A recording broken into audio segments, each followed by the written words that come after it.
Okay, so over the past week or so, I've been obsessing about healthcare.gov, and I actually thought that this was potentially a really nice use of the database tools that we have. And so I want to actually walk you through what I've been up to, and probably you want it bigger. You've got in front of you the printout from the latest version. This is not quite done because, as I discovered, of course, this morning, there's a bug and there are subtleties and the data is messed up and all this stuff. Oh, I didn't grab one. Sorry. Here you go. Here's a one with staple. Here's an extra unstapled copy So right there. All right. Okay, So that's just a bit. That one's a staple in it. oh, okay. Yeah. So that's from yes, Monday. Right, this is much better. Okay. In any event, it's worth taking a look at this both substantively, at least if you're interested in health insurance markets, and then also from a database analysis perspective. And what you're going to see is basically all the things that good old Hadley Wickham was talking about there, we actually get to use. Some of this, I will say, is not the easiest going. But just bear with me, and here we go. All right, so what I basically want to do is show you the code that's used to generate stuff. The other thing that's kind of interesting is this is a more complicated use of R Markdown than you've seen, and I found a bug in R Markdown which is driving me insane, which is that it doesn't break pages correctly. But I'm working on it. Let's get started. This is all just text. All right, so I'm going to be loading in these libraries, dplyr, tidyr, ggplot2, and a new one called xtable, which we'll see. These are various things to tell it to shut up and not print stuff out. Okay, because I don't. Ultimately, my goal is actually to send this to Congress and things like that, and they don't need to see that there's all the details that R is going to print out. Okay, so what we're going to start with is we're going to read in these CSV files. These CSV files were created by downloading materials from healthcare.gov, by uploading them into Excel, and re-exporting them as CSVs, because as I think I mentioned on Monday, R breaks when you load a really large Excel file in, whereas it does not break if you load it in a large CSV file. All right, so then, and this is what Wickham was talking about, an awful lot of your work is cleaning up the data and then structuring the data in a way that really meets the task at hand. And for what it's worth, I have struggled with both of these parts, and it's like painting. It's all in the prep. You get the thing right, and then you're just rolling it on. But you got to get it right. Okay, so the first thing is what I'm mostly interested in, and this is a substantive thing, are changes in plan prices and features between 2014 and 2015. There were all these plans that are being sold.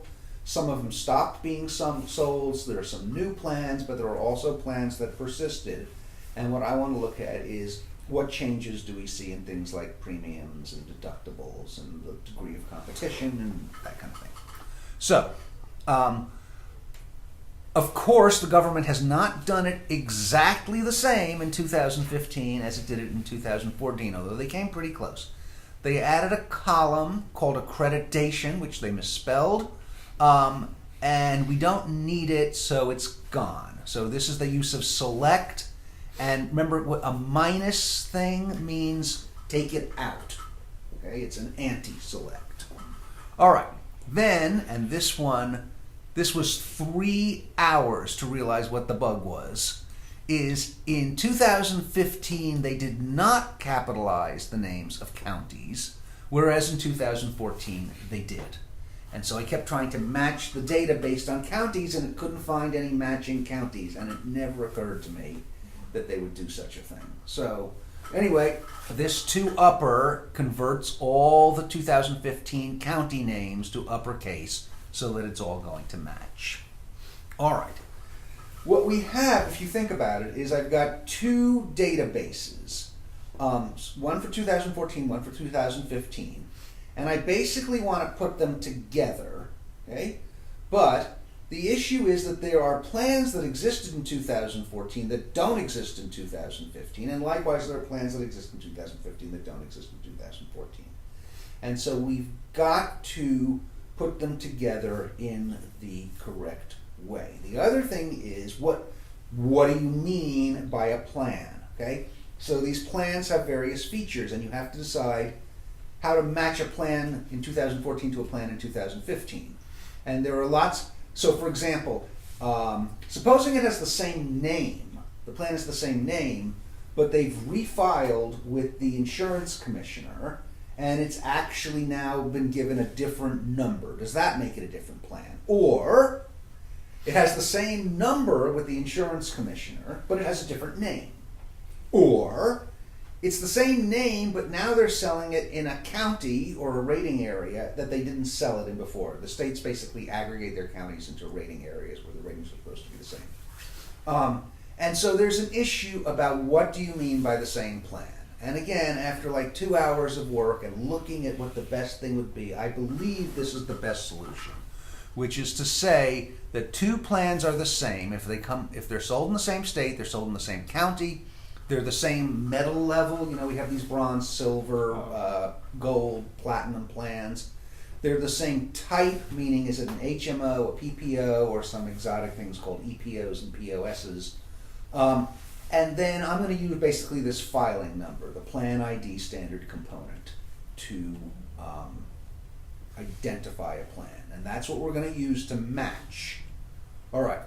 So at the end of the day, what I want is a database that's fatter than the two. Well, it's if I put these two together, it'll be most of the columns, but a few of them will go away because they're the same in both databases, the ones that I'm matching on. And so what I need to do, though, is I need to change the names of the columns so that I can identify that when it says this is the premium for an adult age 40, that I know that they're referring to 2014, and then if it comes from the other database, I know that it refers to 2015. So we've got to change the names of most of the columns to show what year the data relates to. Does that make sense? Okay. So, here's the code that does this. I say, look, find me all the column names from 2014 that aren't these matching columns. Remember, this little exclamation point means not. So find me all the column names that aren't in this list. Okay? Let's look at this piece of code. This is a little bit of exposure of regular to expressions, which we're going to do the last day of class. But it basically says there are all these periods in the column names, which has to do with the way R imports stuff, and they're a pain in the butt. So this says anytime you see a period, get rid of it in the column names. And then this is saying if it's not one of these 5 columns and it comes from 2014, stick a -2014 at the end of the column name. And then I do the same thing for 2015. Okay, so that's what this code is about. So again, I'm just prepping it so when I look at a column, I know whether it's referring to 2014 data or 2015 data. There is another way to do it, which I was using for about 2 days, which was just have a column that said what year is this from. But at the end of the day, and this is good sort of practice, if you're finding that your code tends to be pretty elaborate and long, that's usually a sign, particularly in a high-level language like R or Mathematica, that your data structure is screwed up, that it's not a good data structure for the problem at hand.